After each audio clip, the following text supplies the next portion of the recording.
நமது பிரச்சனையை தீர்த்து வைப்பார் அப்படிங்கிறது நம்ம உறுதியாக இருக்கோம். அப்படிதானங்க உண்மை? அதான உண்மை. அந்த இறைவன் நம்முடைய பிரச்சனையை தீர்த்து வைப்பார்ன்ற உறுதியாக இருக்கும். அதனால தான் இறைவனுக்காக நேர்த்திக்கடன் செய்கிறோம். இந்த கர்மாவுக்கும் கடவுளுக்குமான வித்தியாசம், ஏன் இந்த கர்மா நம்மளை துளைத்தெடுக்கிறது, இது எப்படிப்பட்டது? நீங்கள் ஒரு விஷயத்தை நம்ம சொல்லணும்.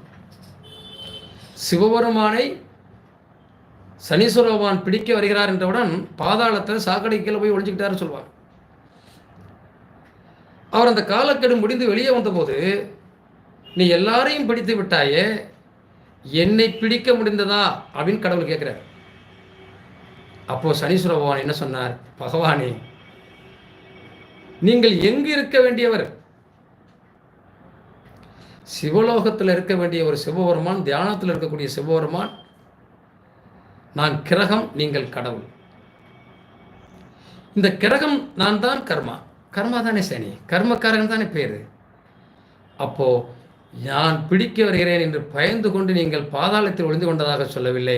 நீங்கள் எங்கு இருக்க வேண்டியவர்? சாக்கடைக்கு கீழே போய் ஒளிஞ்சீங்கன்னா நான் பிடிச்சிட்டேன் ஐயா. அப்பவே உங்களை நான் பிடித்ததால் தான் நீங்கள் அந்த பாதாள சாவடிகளை போய் ஒளிய. உங்களுக்கு தேவையா?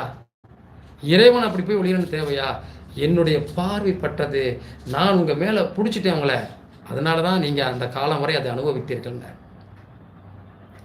அப்போ கடவுளை விட கர்மா பெரியதாக தெரிகிறதா?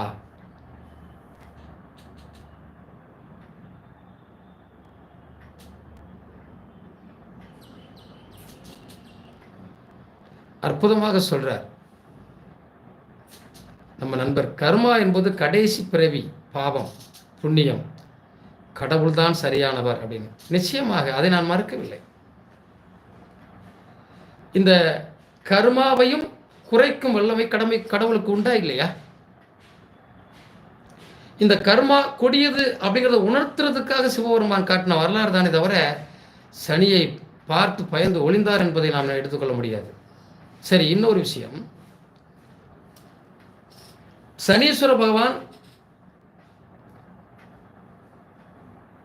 கர்மா, அந்த கர்மாவுடைய வெளிப்பாடு தான் பாரத போர் நடக்கும்போது சகாதேவன்ட்ட வந்து துரியோதனன் எனக்கு ஒரு நல்ல நாளை குறிச்சு கொடுன்னு கேட்கிறான்.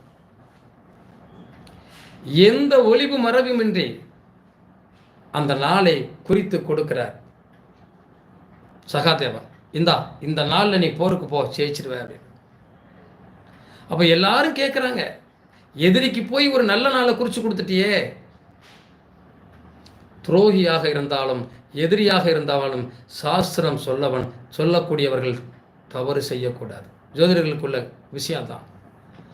உங்களுக்கு பிடிச்சவங்க பிடிக்காதவங்க எதையும் பார்க்கக்கூடாது. உங்கள்கிட்ட வந்துட்டாங்கன்னா கண்டிப்பாக அவங்களுக்கு சாஸ்திரப்படி முறைப்படி அவங்களுக்கு தகுந்தது எதுவோ அதை குறித்து கொடுக்க வேண்டிய கடமை ஜோதிடர்களுக்கு உண்டு. அதைத்தான் சகாதேவர் செய்தார். அதை மாற்றும் வல்லமை கடவுளுக்கு உண்டா? கர்மா தன் வேலையை செய்தது, கடவுள் அதை மாற்றி கொடுத்தார். அமாவாசையை 2 அமாவாசையாக ஆக்கினார். கர்மாவை குறைக்கக்கூடிய தன்மை எங்கே இருக்கிறது பார்த்தீர்களா? கர்மா தன் கடமையை செய்யும்.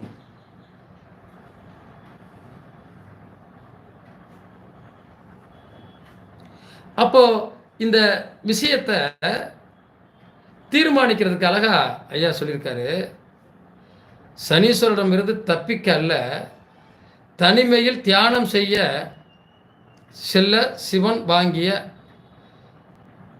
மயங்கி போகிறார் அப்படின்னு சொல்லியிருக்காரு. எப்படி வேணாலும் வரட்டும், ஆனால் கர்மா துரத்துச்சுல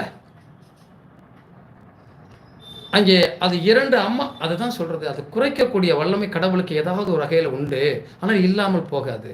போர் நடக்கும் என்பது கர்மா விதி. அந்த போர் அதர்ம பக்கம் நிற்கக்கூடாது, நியாயத்தின் பக்கம் நிற்க வேண்டும் என்றால் இறைவனிடம் போனால் அதர்மமா நியாயமான பக்கம் தான் கடவுள் நிற்பார். அப்படிதான் பாண்டவர்கள் பக்கம் நின்றார் இல்லையா? அப்போ இறைவன் பெரிதா கடவுள் பெரிதான்னு நினைக்கும் போது கடவுள் எங்கே நின்னாரு? நியாயத்தின் பக்கம் தானே நின்னாரு.